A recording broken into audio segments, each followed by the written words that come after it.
13వ అధ్యాయం మొదటి దావీదు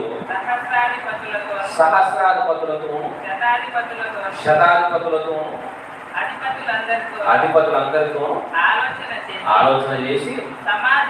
సమాజముగా కూడి ఇశ్రాయేలు అందరితో ఇలాగు సెలవిచ్చాను. ఈ యోచన మీ దృష్టికి అనుకూలమై మన దేవుడైన యెహోవా వలన కలిగిన ఎడల ఇశ్రాయేలుల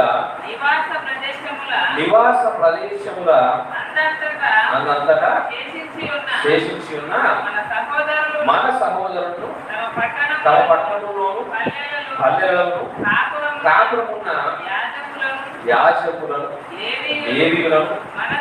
మనతో కూడుకున్నట్లు